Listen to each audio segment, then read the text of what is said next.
नमस्ते दोस्तों, मेरे चैनल में आप सभी लोगों का स्वागत है। मैं आज मेरे मित्र के रिटायरमेंट पार्टी में गया था।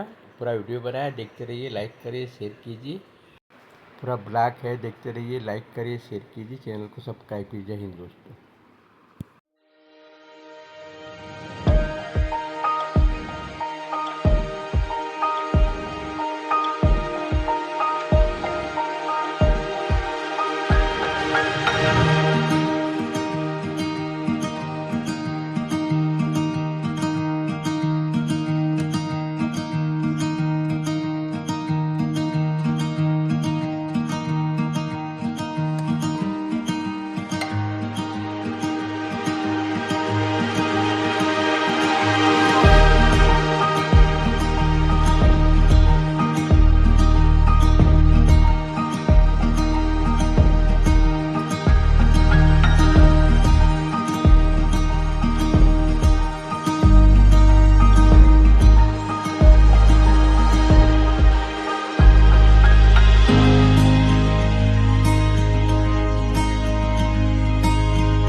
लाइफ का चैप्टर 1 स्टार्ट होता है द स्टार्टिंग लाइफ 1986 टू 1990।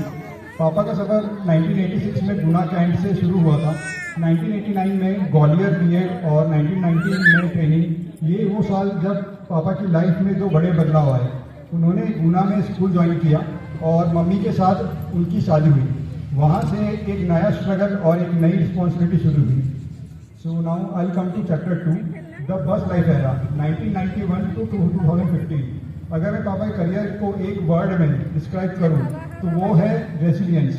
25 साल तक, चाहे वो दुनावा हो, मुल्ताई, बैतूल, सहरा या लदरिया, पापा ने अपनी लाइफ का एक बहुत बड़ा हिस्सा बसेस में बिताया है। हर दिन वह धूल, वही धक्के और वही फिक्स टाइमिंग। पापा ने डिकेड्स तक रोज आवर्स का ट्रैवल किया। बिना किसी कंप्लेंट के उन्होंने अपनी ड्यूटी को कभी बोझ नहीं समझा। Now I'll come to chapter 3, beyond the classroom, the real grinds. So election duties are और ट्रेनिंग के लिए पापा को विलेज में जाना पड़ता था, जहाँ कोई फैसिलिटीज अवेलेबल नहीं होती थी। सो विंटर्स की ठंड में बिना किसी प्रॉपर बेडिंग के स्कूल की ज़मीन पर सोकर उन्होंने हफ्ते हफ्ते बिताए हैं। नो हीटर, नो कंफर्ट, सिर्फ काम और ड्यूटी। ये लेवल की डेडिकेशन आज की जनरेशन में मिलना नामुमकिन है। And now chapter 4 the final decade in Bhopal. तो 2015 टू 2026, फिर 2015 में निशातपुरा और फाइनली सेंद्रा कला भोपाल। इन लास्ट 11 ईयर्स में भले ही ट्रैवल कम हुआ, लेकिन उनकी मेहनत कभी कम नहीं हुई। 40 साल में उन्होंने थाउजेंड्स ऑफ स्टूडेंट्स को सेव किया। उनकी पूरी सर्विस रिकॉर्ड एक क्लीन स्लेट है और ये हमारे लिए सबसे बड़े प्राउड की बात है। Now I'll come to chapter 5, SIR election duty, the ultimate test. Retirement के जस्ट 6 महीने पहले जब उन्हें रेस्ट मिलना चाहिए था तब उन्होंने सबसे ज़्यादा काम किया है। SIR इलेक्शन रीचेक की ड्यूटी में हमने जो सुना और वो शॉकिंग था।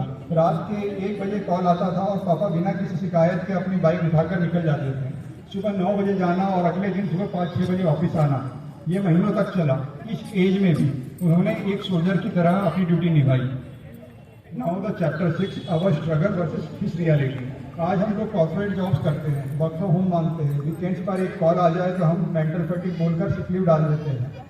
लेकिन पापा को देखकर समझ आता है कि हमारा स्ट्रगल तो कुछ भी नहीं है। जब मैं आपको रोज़ सुबह से उस डिसिप्लिन के साथ स्कूल जाते देखता था, वहीं से मैंने सीखा कि लाइफ को सीरियस कैसे लेते हैं। आज मैं जहाँ भी हूँ उसकी फाउंडेशन वही हार्ड वर्क से स्टार्ट हुई है। Now the chapter 7, the logic of sacrifice.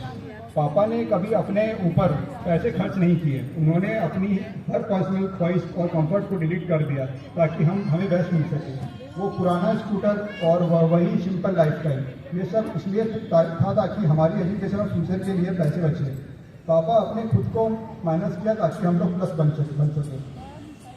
Now the chapter 8, the silent partner, mummy. इस पूरे मैराथन में मम्मी के हाथ बराबर का है। 1990 से मम्मी ने घर का वो सॉलिड प्लेटफॉर्म बनाया जहाँ पे पापा परफॉर्म कर सके। जब पापा इलेक्शन ड्यूटी पर ज़मीन पर सो रहे होते थे, रात भर ऑफिस चक्कर लगा रहे होते थे, तब मम्मी ने अकेले घर और हमें संभाला। आप दोनों की टीम वर्क की वजह से आज हम सब सेटल्ड हैं। पापा अब कोई बस नहीं पकड़नी है, ना ही कोई 1 बजे कॉल आनी है, नहीं आपको बाइक उठा के रात के ठंड में कहीं जाना है। अब टाइम है कि आप और मम्मी वो सुकून के पल एंजॉय कर सके जो आप 40 साल से पोस्टपोन करते आ रहे थे। हमें आप दोनों पर बहुत प्राउड है। Happy retirement.